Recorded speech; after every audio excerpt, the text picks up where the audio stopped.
kitties, to another episode of RatG TV with your hosts, Zeus and the Wellandwingnut. And they thought I was the crazy one.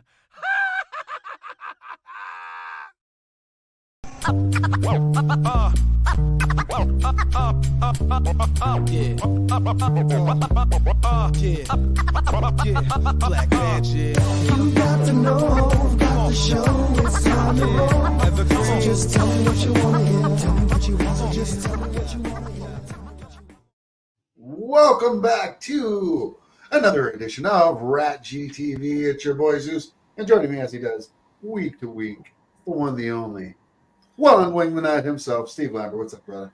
Can you see the toothpicks holding my eyes open behind the glasses? Or Yeah, you had a late night last night, did you?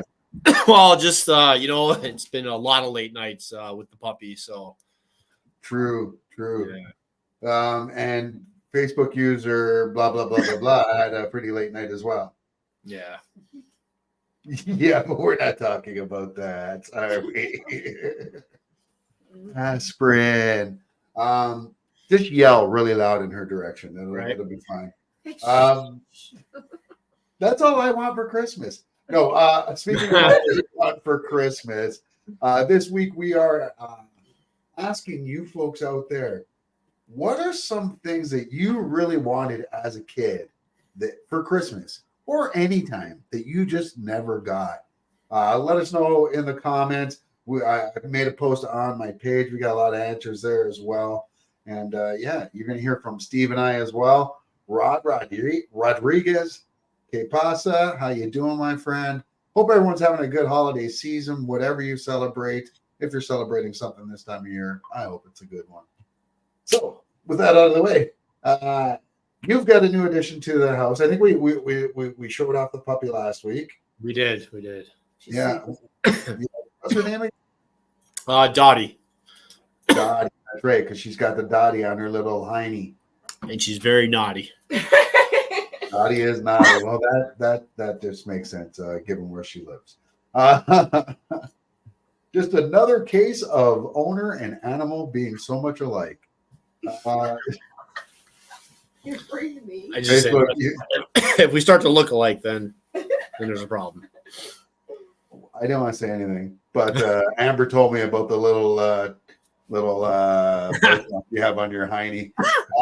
John Bowler, how you doing, my friend? From the Angler Files. Long time no see. Hope you're doing well. I wanted a full set of Bob Ross paints. Never got them. Fair. Steve and I were talking about this. Excuse me. When you first asked me if this was kind of the topic we wanted to go for this week, I'm like, yeah, that's a great topic. But then I thought about it.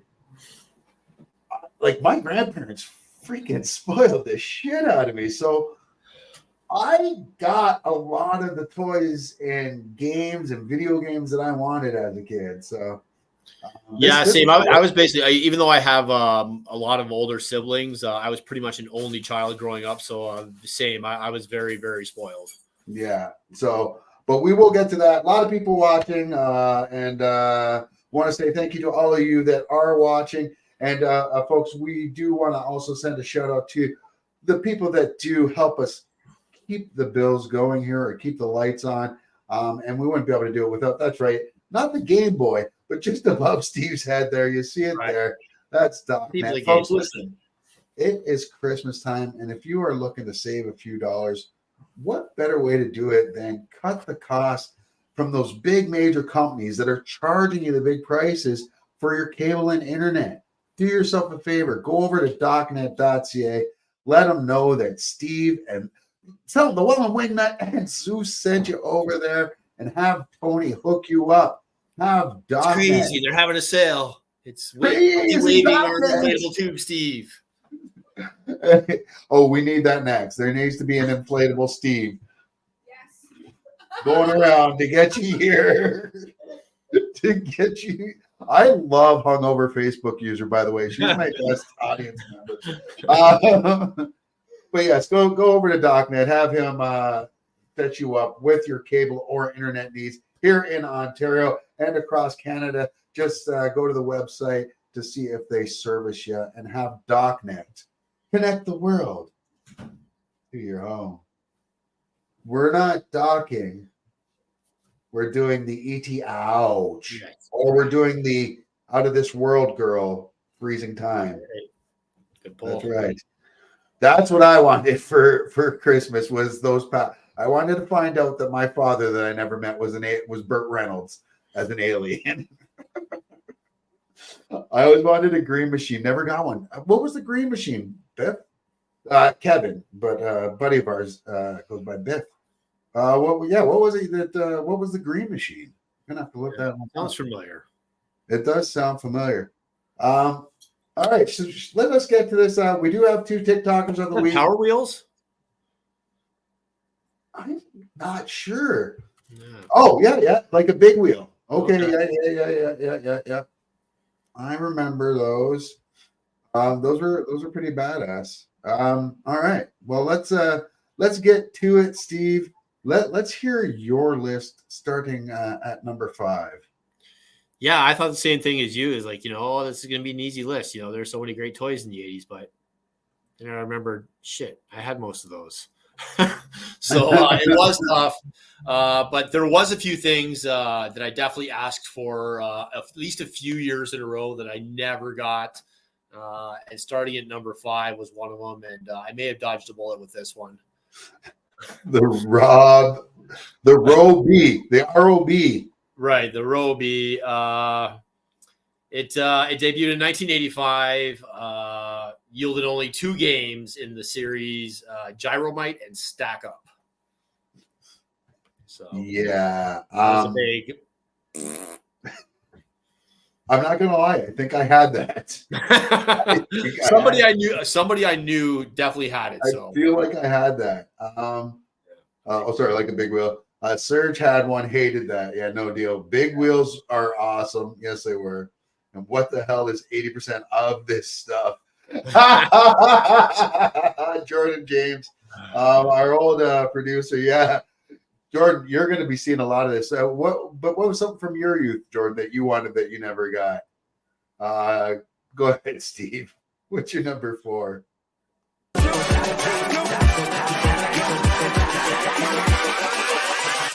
Hold up.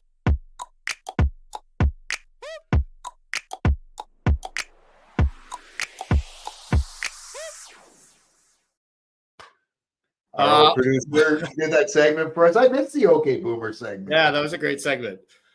Sticking along with my first Boomer choice there, Rob the Robot. The Power Glove was another one from the Nintendo Entertainment System that I never got. I definitely knew at least a couple people that had it, and it was highly criticized for its difficult controls, and wasn't a very huge success. I had it. It sucked. Like I was trying to dance around it, but my grandparents bought it for me, and it was cool because they used it in the Fred Savage movie, The Wizard. Yeah. And Fred Savage. And yeah, I mean, it was just easier to use the controller. It was just so much easier to use the controller. Thought Mike Tyson's punch out was going to be so badass. It was, but not because of that. Derek Chin, how you doing? All the way from Oaktown says, I always wanted an official Red Ryder Copperneck. I was waiting. 200 shot range model air rifle with a compass in the stock and this thing that tells. Good thing you didn't, because you'd probably shoot your eye out. You'll shoot your eye out. Jordan James, tickle me Elmo for the win. Oh, you are so young. You were so young. The Power Glove was only cool in the movie Wizard. Exactly. Yeah. Okay, boomers. Speaking of boomers, what other boomer toys did you want? And where's this Z toy or X? Yeah, this toy was I couldn't believe when I saw that this was actually invented in 1946. I knew it was older than us. I knew it had been around a while, but 1946 gave us the Magic 8-Ball. I don't know. It was one of the, it wasn't that expensive either. I don't know. I just never got it. I'm trying to think if I've ever had one. I want to say that I did have one. I've known many people that have had them. Yeah. I don't know if I had one, but I want to say my mother had one. Right? Like that, and that stands to reason with my mother. Sorry, she doesn't watch the show. She can't hit me. Yeah. Kendall, because we had mentioned this on the Geek page earlier about the Popeye movie. I loved the Popeye movie. I know other people did not like the Popeye movie and thought it was trash. I haven't watched it since I was a kid, but I loved it as a kid. That octopus shit. I definitely loved it too. Yeah. Yeah, man. That was. That's one I'd be afraid to go back and watch again. I think that was my introduction to Robin Williams. Yeah, probably. Yeah. I think before Mork and Mindy, I think that's where I had seen him first as a child, you know. Tonka Charcoal Gray Monster Truck. My brother had one and broke it before I could get some playtime. That bastard. So you're responsible for Buzz Lightyear's assassination attempt with the Magic 8-Ball. I don't get it, but yes. And Steve, number 2, buddy. What's number 2 on your list? Number 2 was I wasn't the biggest Transformers fan, but I mean, I definitely was a fan, and I had more than a few Transformers, but I never got Optimus Prime.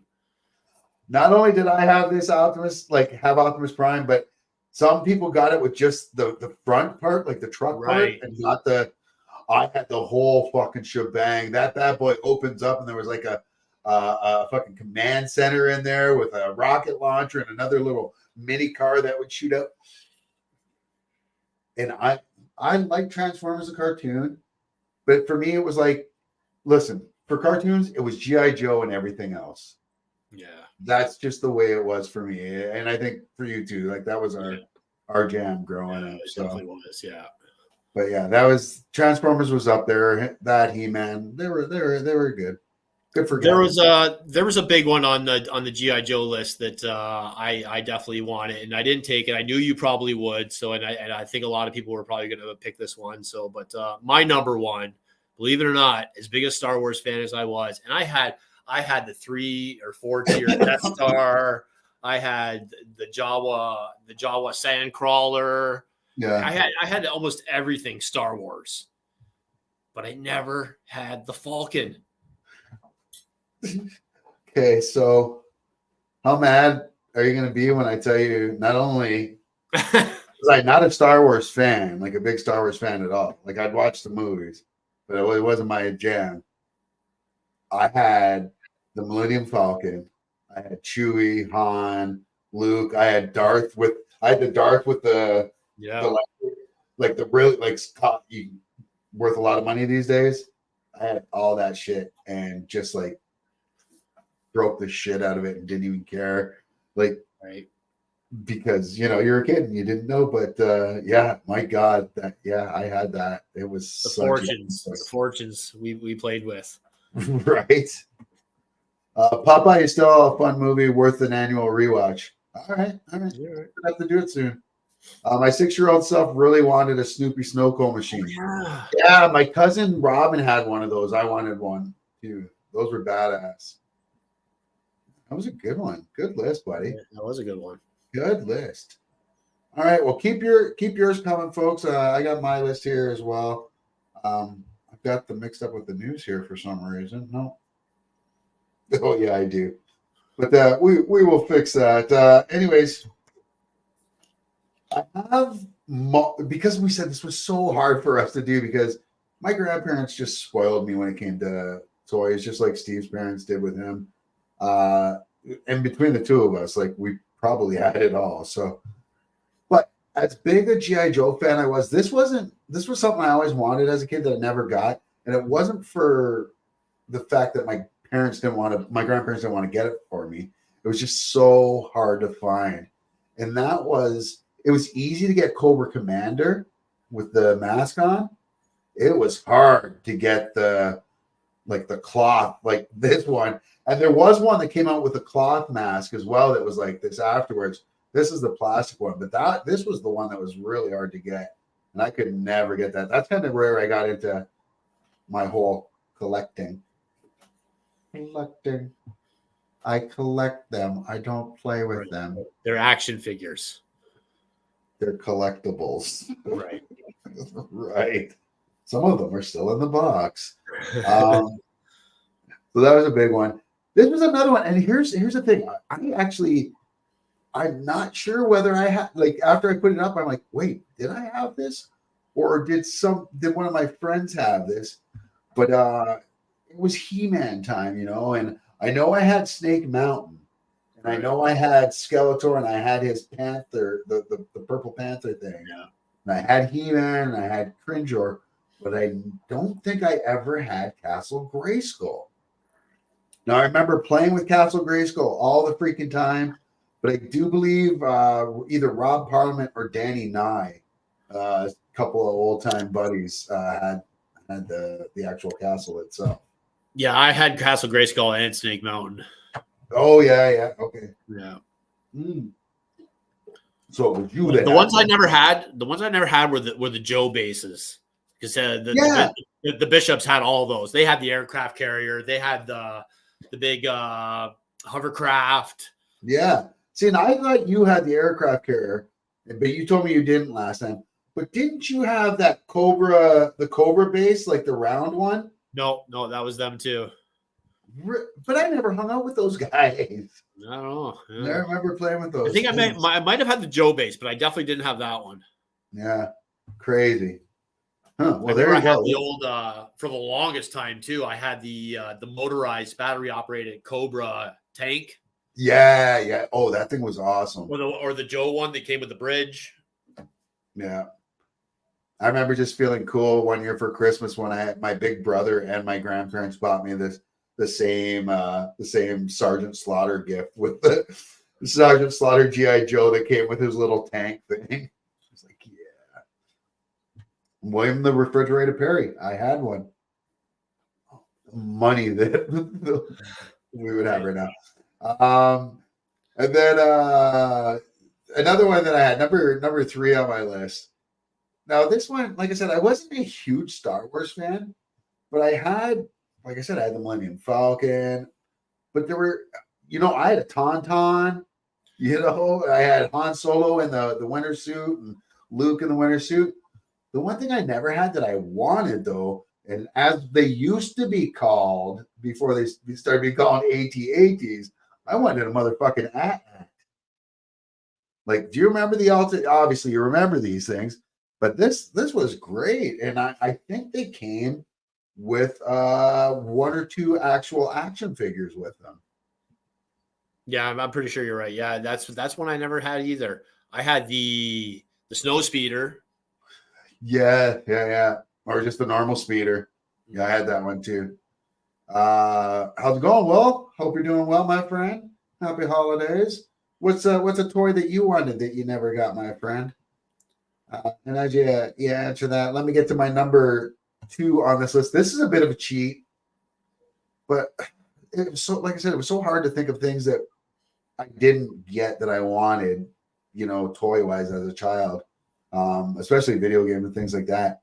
But the one thing that I really, really wanted, especially after watching Temple of Doom, was I wanted a motherfucking Indiana Jones bolo. Like, I just wanted this whip so bad.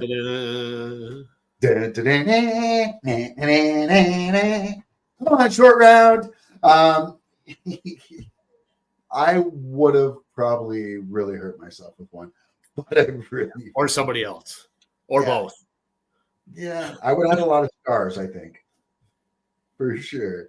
And the number 1 on my list is the one that I think so many of us all wanted, that so many of us didn't get, unless your last name was Bishop, and that is the G.I. Joe Helicarrier or aircraft carrier.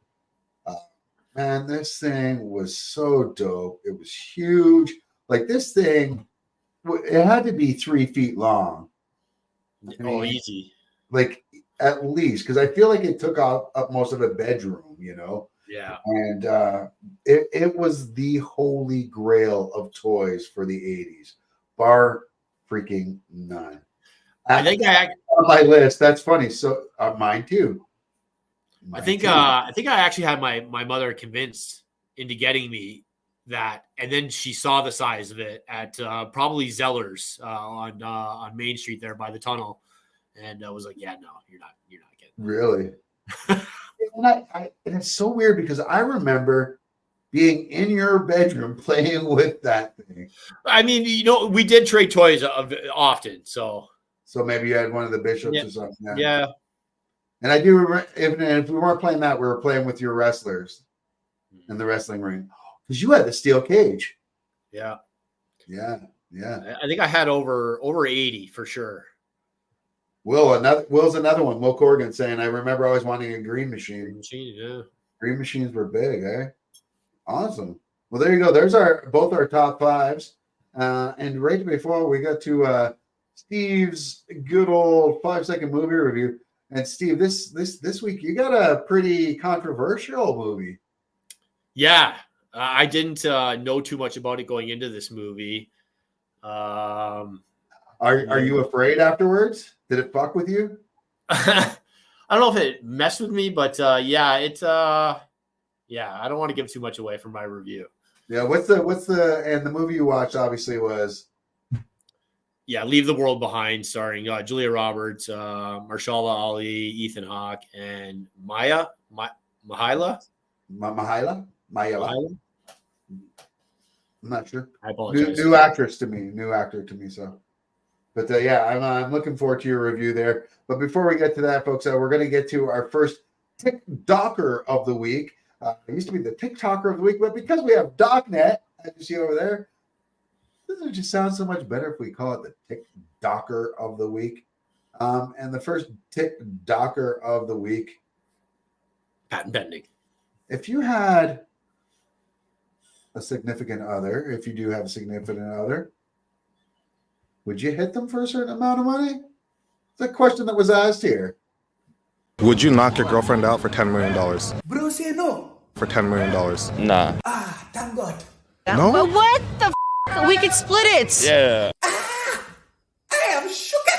Lady, I am here thanking God for you and you are here volunteering yourself. What if you don't wake up? We could split it. Yeah. What are you talking? Knock me out right now. Jesus Christ on the motorbike. Lady, the interviewer doesn't even have 10 million on him right now. What is this? What is going on in Joe Biden's economy? All my bills are paid. Yeah, you have a point there, but what about the concussion? Would you knock him out for $10 million? I would knock. I'm sorry. I would knock my mom out for 10 minutes. Jesus Christ on the motorbike. Why is the mother catching stress? This lady is here volunteering people's consciousness for money. But you cannot call her a hypocrite because she volunteered herself first. Is this going on TikTok though? It might. Wait. Aha! It is on TikTok. And now your mother is going to see it and she is going to...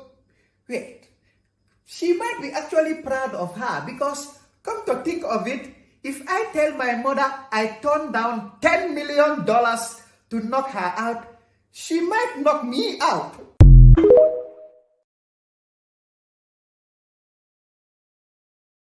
Legit. Amber, Amber. Wake up. No, Steve.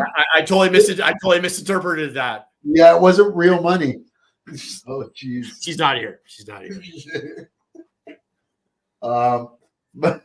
My mother would totally knock me out. She's like, you did what? Yeah, there you go. There's our TikDocer of the week, number one. And that brings us to everybody's favorite time of the show. That's right. It's time for Steve's 5-second movie review. And this week, Steve is reviewing the movie Leave the World Behind, starring Julia Roberts, Mahershala Ali, Ethan Hawke, and Mahala. Yeah, buddy. So, people, if you've not watched this before, if this is your first time tuning in, this is a one-of-a-kind kind of review. You're not going to see this anywhere else. We've cornered the market on this 5-second movie review. Steve takes a movie, said movie, Leave the World Behind, and he's going to give his unadulterated review of said movie. And we're going to use the best technology in the world to keep time of this. And Steve, I mean, should we just get to it? We also even have the best intro for a segment ever. Folks. Paul Abdul was our choreographer.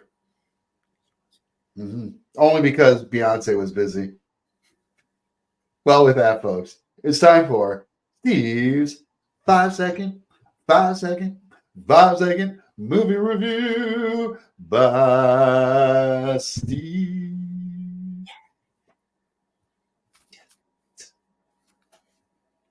Poor Steve. Steve, every week, he's like, this is my life.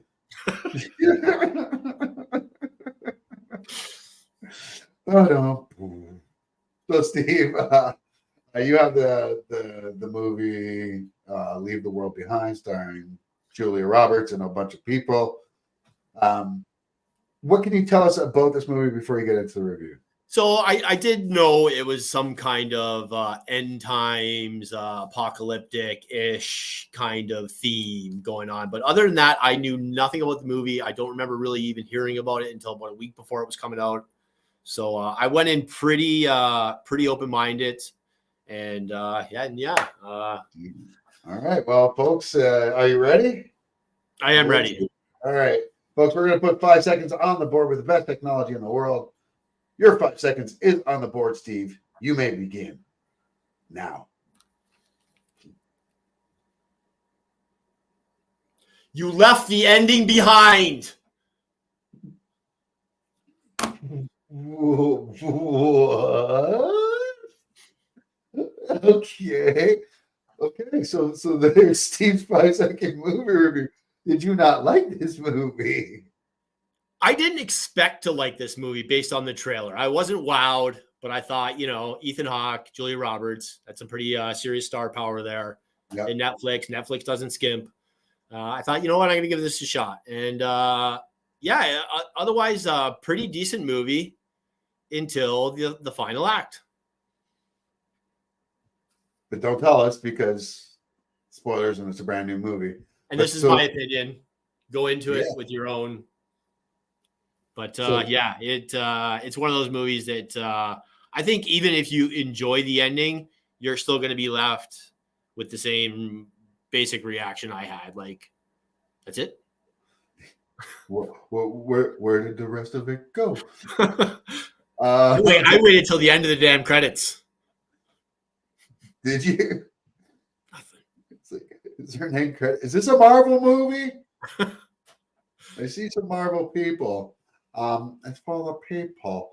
Well, all right. So what is your ranking out of 5, Steve? What does Leave the World Behind get? I gave it a 2. A 2 out of 5. That is pretty low.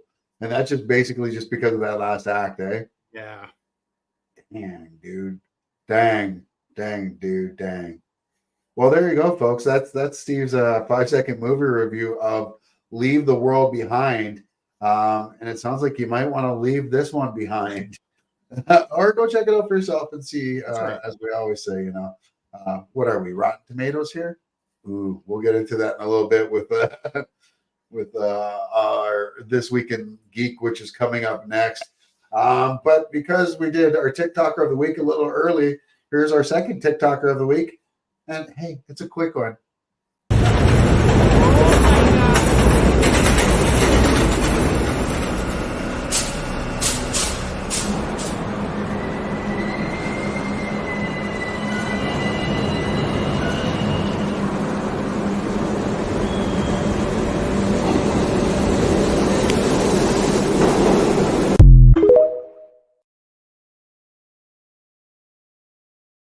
This is why I refuse to take the subway. I've been on that subway. Yeah. Yeah. And as soon as you get on, it says, "Welcome to New York." It really did. Folks, every week we like to bring you the latest in breaking news when it comes to the world of pop culture. And we do that each and every week with a little segment we like to call This Week in Geek.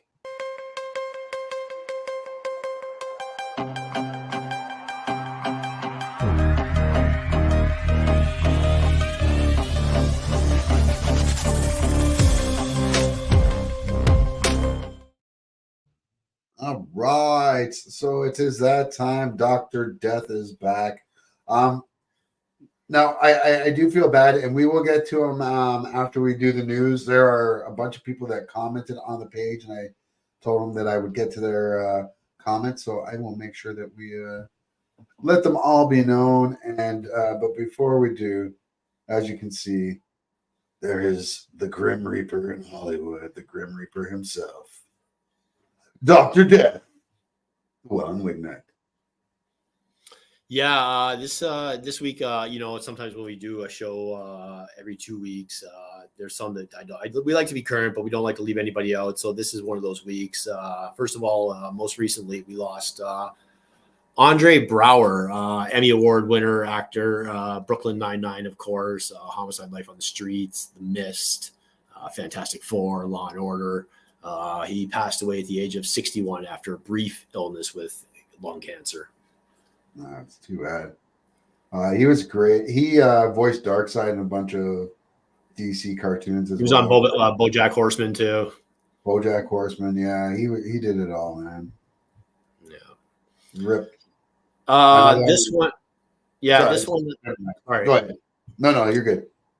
This one, man, what a journey. Ryan O'Neal. He started out pretty young, 82 years old. We lost him. But what a career. And in 2001, he was diagnosed with chronic leukemia. And then again in 2012, he was diagnosed with prostate cancer. Oh, no. So, yeah, I think he cheated death as long as he could. And 82, not a bad life. So, Yeah. Well, yeah, man. I mean, he made it a lot longer than people who never had cancer. Never mind 2 different kinds. That's rough. This one, Ellen Hawley, maybe lesser known unless you're a fan of 1970s and the 80s soap operas, though she did have a career outside of that. Ellen Hawley was the first Black performer to star in a daytime television series. She was on One Life to Live, veteran Broadway actress. She was also appeared in Spike Lee's School Days and Guiding Light. 92 years old. Yeah, can't say I'm familiar, but sounds like she had a pretty good, fruitful life there. And just this one just in, we both saw this one earlier today from the Master Apprentices, who produced 4 top 20 hits and a very short-lived career with AC/DC, Colin Burgess at the age of 77. He was fired. He was in the band from November of 1973 to February of 1974 and fired for being drunk on stage one night and then eventually replaced by Phil Rudd. I never even knew that Paul Rudd was that old. Right? Yeah, but it makes sense now. I saw him playing drums in Ant-Man, so too soon. Phil. All right, I'm sorry. Speaking of sad deaths that we had this year, of course, we had Matthew Perry's death earlier this year, and now the cause of death has come out. They're saying that there's large amounts of ketamine that was in his body. It said acute. He died from the acute effects of ketamine and high levels of ketamine found in his system. So it was contributing factors in Mr. Perry's death, including drowning, coronary artery disease, and the effect of buprenorphine used to treat opioid use disorder. The manner of death is an accident. And that comes from the LA County Department of Medical Examiner. We all knew he had those demons that he was fighting. So, but hopefully the family's got some closure now that if they wanted to know, right? Yeah. How do you segue into the next story from that? I don't know, but Patrick Wilson from The Conjuring and Aquaman has joined a group of producers to bring us a musical version of Joel Schumacher's The Lost Boys. Nice. I mean, I can't wait. That sounds groovy. And why wouldn't they do that? 2 of my favorite things, vampires and musicals. I'm not a fan of musicals. I shouldn't say that. Oh, see, I'm the other way. I'm not a fan of vampires. There's some vampires I like. There's some vampire stuff I like.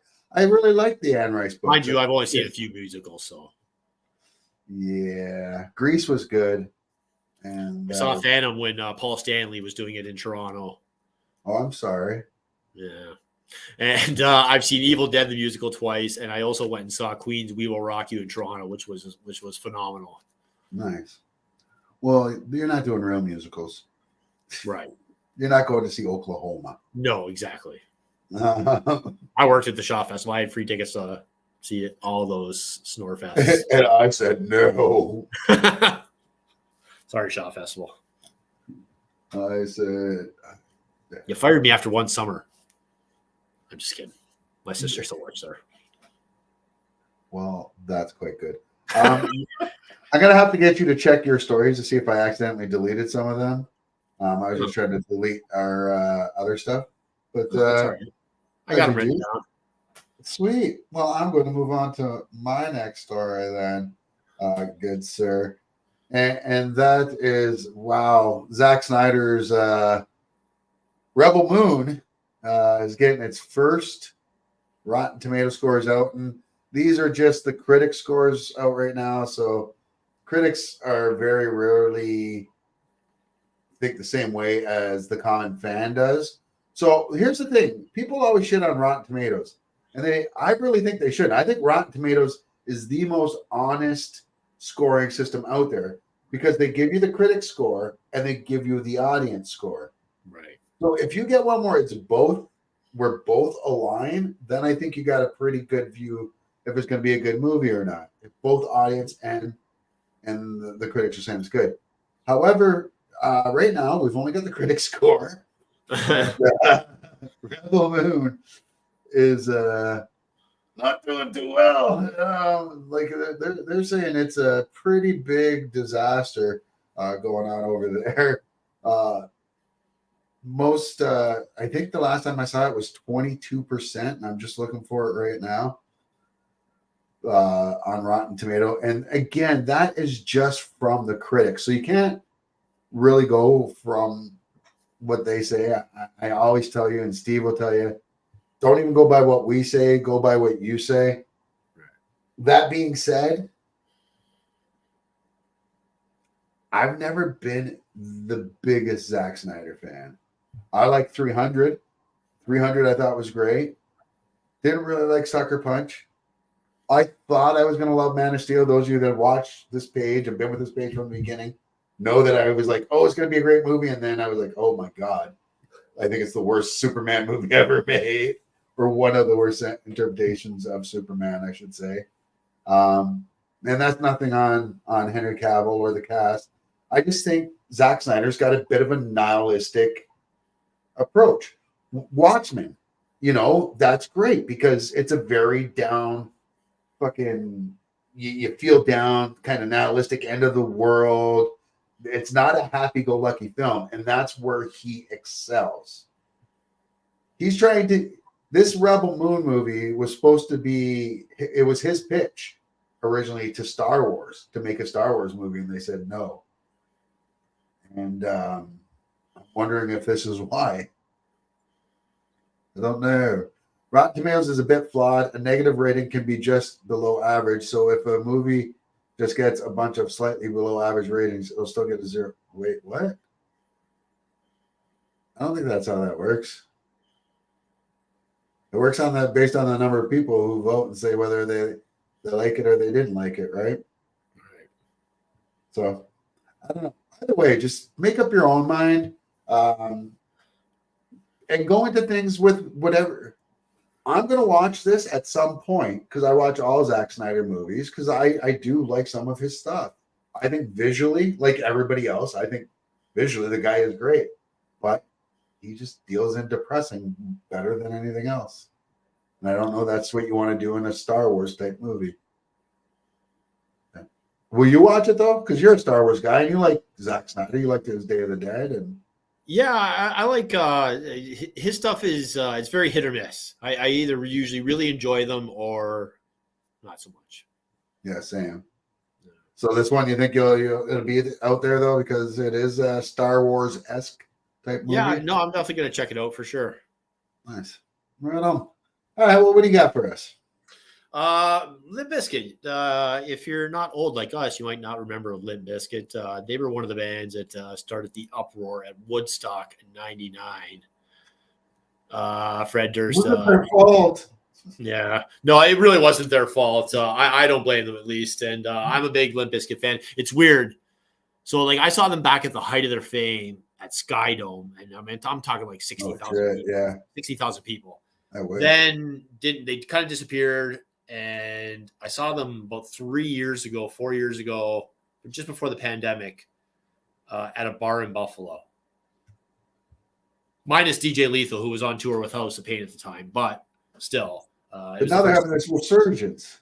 It was the first time in him and Wes Borland had been back together. But now they're going out on the road this summer, 24 dates across North America.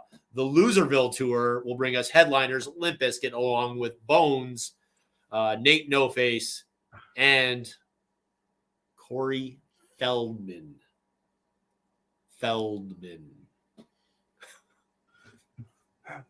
I think we need to get to a point where, like, not only is he banned from being on our show, like maybe we need to ban his name being said ever on our airwaves.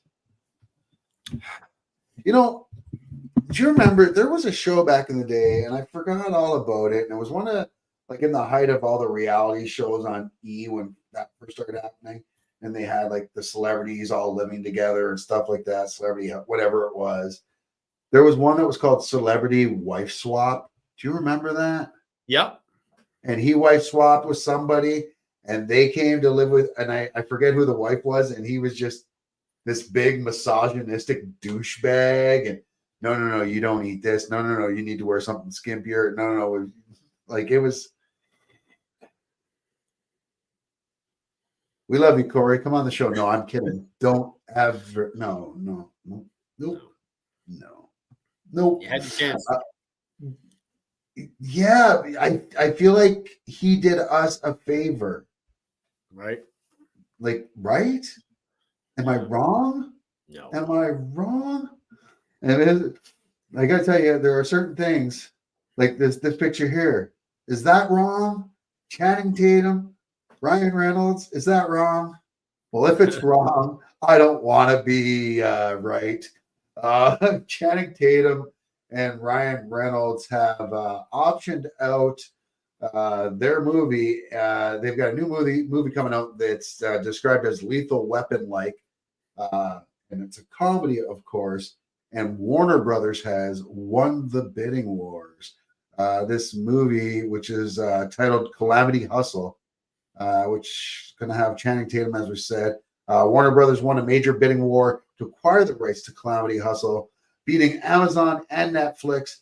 Adam and Aaron Nee will direct from a script that they wrote. And they want to turn this into a film franchise. Well, if anybody can do it. Ryan Reynolds can. Channing Tatum, though? I love you, Channing. No, me too. He seems like a super nice and sweet guy. No, I'm just kidding. I shouldn't say that because my luck, I'll get turned down to act in a movie with him because he sees this. All right. You go ahead while I'm sinking myself here.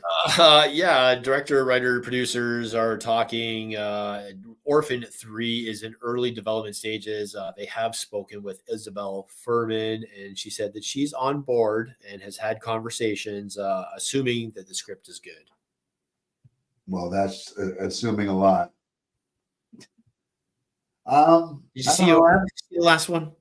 I haven't seen any of the Orphan movies. They remind me of Annabelle and the Nun type movies, which all were supposed to be really scary. And I've watched both, I've watched one movie from each of those franchises, and they were boring. Yeah. So I have a feeling Orphan might be the same. Yeah, I wasn't a biggest fan. Well, what are you gonna do? That's not the segue I was looking for, but we'll deal with it. Thanks, though. Just kidding. Where the heck did Timothy Chalamet come from? Like, it seemed like just out of nowhere. Just I don't remember him, like, us hearing about him or seeing too much on his IMDb page, and then boom, he's going to be the guy for this, and this, and this, and like he's like the new Daniel Day-Lewis. Well, he's the new Willy Wonka. I wonder if he'll ever play Daniel Day-Lewis one day. But Wonka's out. What are you thinking about Wonka? Is it? I'm not sure we needed this movie. I don't know who asked for it. No. The thing is, the new Wonka's out. We see Hugh Grant there as an Oompa Loompa, and Timothy Chalamet as the new Wonka. And the box office, it's doing well in the box office. It's to make around somewhere between 35 and 40 million domestically by the time Sunday hits. But it's still quite a bit behind Johnny Depp's. But still, I mean, and Johnny Depp as well. I wasn't the biggest fan of. I can't say I was a huge fan of the Gene Wilder version. I remember having to read the book in Mr. Stark's class, and I was just like, I don't know. Yeah. I've never really had much of a sweet tooth. I'm more of a salty snack guy. I like both and didn't like that. And what are you gonna do though? I mean, it is what it is. Howl at the moon. You're gonna howl at the moon. Was that supposed to be like a tee up for me? Because I don't have any stories that have anything to do with that. Do I? I don't know.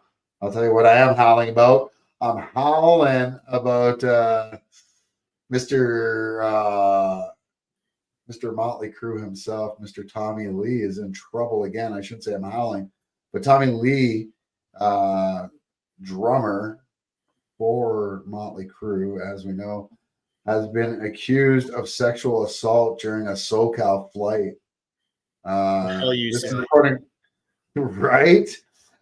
according to Vanity Fair. It says Motley Crue drummer Tommy Lee is accused of a shocking assault during a 2003 helicopter ride across Los Angeles, an incident that alleged victim says she believes is a part of a history of the musician's activities on the aircraft. Now, this is another, like, it took place in 2003, 2002. And Jane Doe here coming forward. I mean, it's Tommy Lee, and that's not an excuse. I mean, but is anyone surprised? But not only that, he's also an easy target to say stuff like that about, because people are like, well, yeah, it's Tommy Lee. That makes sense. Yeah. I don't know. I hope we don't hear any more bad shit. That's all, about anybody that we grew up loving. What do you got?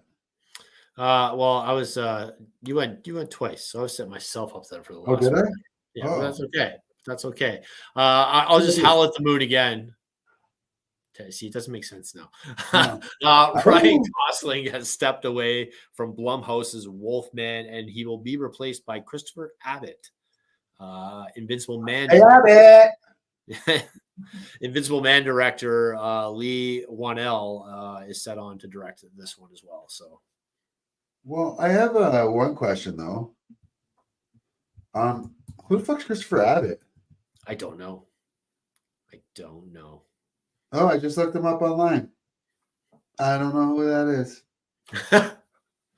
Yeah, neither did I. I see a picture of him and Ryan Gosling though, and he's going to be in the new Craven movie as well. Oh, so he's a new up and coming actor. He's playing the chameleon, I'm pretty sure. But all right. Well, hey, good for him. Hope he does well. All the power to him and the movie. That's not good that Ryan Gosling's dropping out, though. I think it's time Ryan Gosling jumps into a superhero movie, though. I know superhero movies are kind of dying off right now, but I think the time is right. It's long overdue. He should have been a contender. He should have been Guardian, who is the Canadian superhero from Marvel. Anyways, go ahead. You know what? Dwayne, That's how I curb my enthusiasm. I tell you to go ahead. gotcha. I'm just 24 years is a long time for 12 seasons, but hey, thankfully Larry is coming back for one more, and he has said that this will be the last season of Curb Your Enthusiasm. I for one can't wait. I came on late. This show was in, I think, season 9 when I started watching, and I was a big Seinfeld fan. I think I actually liked Curb. I like Curb more than I like Seinfeld. Really? Yeah. Wow. That's saying a lot. Because I know how much you love Seinfeld. Yeah. Is it Festivus yet? It is not Festivus, no. It's the night before Christmas Eve. Okay. I didn't know if it was like Christmas or a mixture of Christmas and Hanukkah, like over a few nights or what, it's hard to tell with some of this stuff, you speaking of a long time running, it's the end of an era, my friend, almost time. Mickey Mouse is set to become public domain in 2024. I mean, it's a bit complicated though. It's basically Steamboat Willie version. Right. That's the one that's going to be available to be used by artists and creators outside of Disney. Very restricted way, according to Associated Press. A Disney spokesperson detailed exactly what it means when the copyright for Steamboat Willie film expires. Says, ever since Mickey Mouse's first appearance in the 1928 short film Steamboat Willie, people have associated the character with Disney stories, experiences, and authentic products. That will not change when the copyright in the Steamboat Willie film expires. More modern versions of Mickey will remain unaffected by the expiration of Steamboat Willie copyright, and Mickey will continue to play a leading role as a global ambassador for the Walt Disney Company in our storytelling, theme park attractions, and merchandise. We will, of course, continue to protect our rights in the more modern versions of Mickey Mouse, and other works that remain subject to copyright. Hi ho, folks. All right. I mean, someone's going to do a Steamboat Willie, like Pooh, Blood, and Honey, right? Right. It's it's inevitable. It's inevitable. And they're going to get sued the fuck, like so bad. And they probably shouldn't, but it's Disney, and Disney will figure out a way to sue them. Right. If they have to pay off every person all the way up to the Supreme Court. They don't do that ever since Ike Perlmutter left. Oh, did I say that out loud? Oops. All right. What else you got? Dwayne "The Rock" Johnson has signed on to do a biopic from A24. Well, he will portray MMA fighter Mark Kerr. Oh, that's Mark Kerr? That's Mark Kerr. That looks like a black Kurt Angle. Right? I'm glad you said it. What? I was like, holy shit, Kurt was in the tanning bed a little too long back then. Like, was Kurt before he shaved his head? Damn. Yeah. So he's gonna play him. And all right, well, I'm not familiar with Mark Kerr. No, neither am I. No. But that's okay though, because I think The Rock needs a few serious roles if he wants to get to that next level. I think people are worn out with The Rock, like the popcorn movie Rock, and I think they're ready for serious. Let's see what else you got, Rock. And let's just say he needs give it to us, Rock. Bring it. Just bring it. So Jason Momoa, he's Aquaman. His Aquaman 3 is coming out. It's projecting to do nowhere near what the first movie did, which I was surprised to find out the first Aquaman movie made over $1 billion. This one is not going to make that, even close to it. And when asked what he thought his future was with playing Aquaman, he says it's not looking too good. And we all know after seeing him come out of that, we talked about it last year when he came out of that meeting with James Gunn and how he's super excited. And then later on, Comic Book Resources was interviewing him and said that James Gunn shared a photo of Lobo, and then Jason Momoa went all fucking crazy. So we all kind of figure he's playing Lobo. It's pretty much a done deal, but yeah. I suggest you guys check out Southland Tales if you want serious rock. I feel like that's an older movie, right? Yeah. I will though. I will take you up on that. What do you got for us? My last story, Aladdin star Naomi Scott has signed on to join the cast of Smile 2. Oh, well, it was nice knowing you. You did not see Smile 1, did you? Oh, yeah. Of course I did. No, I did not.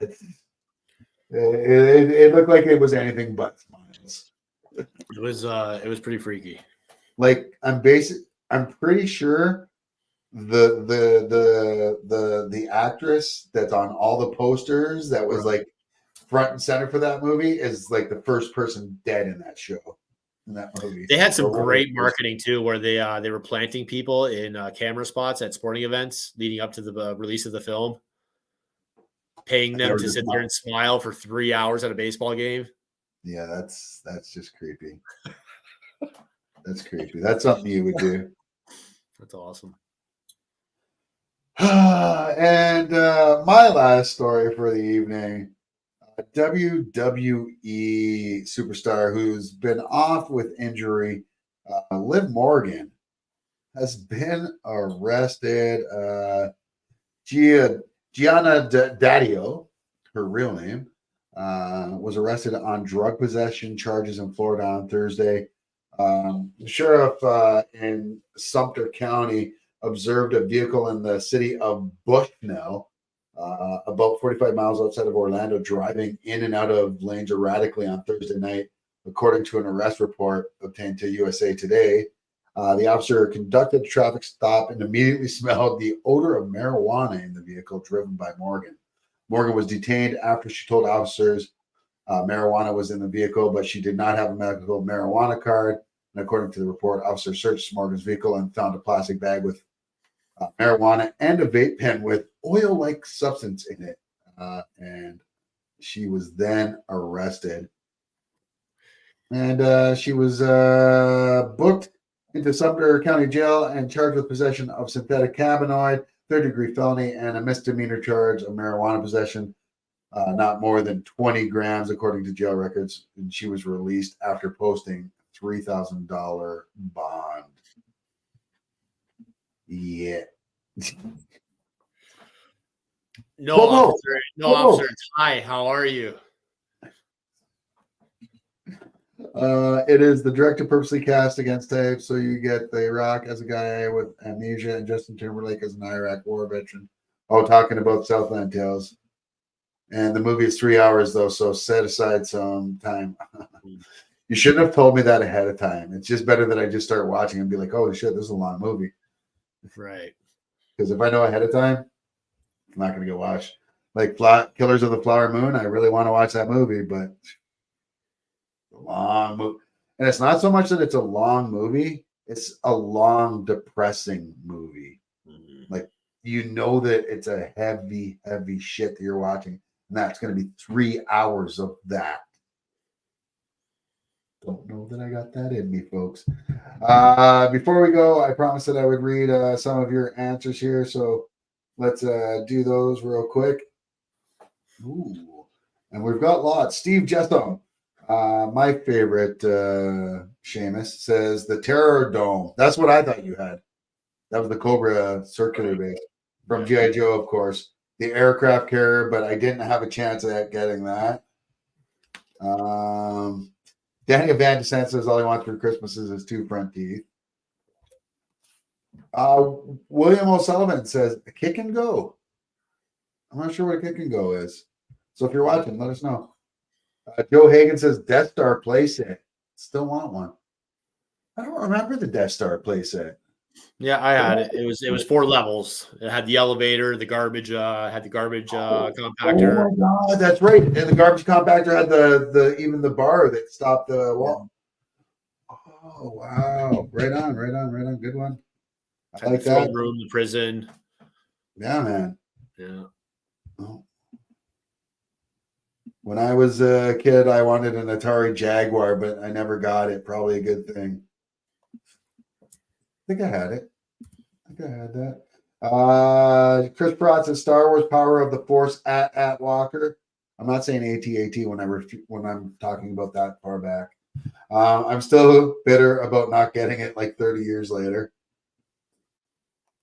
Keisha says the North American House Hippo, because we've all seen that commercial. Right. I thought they were real.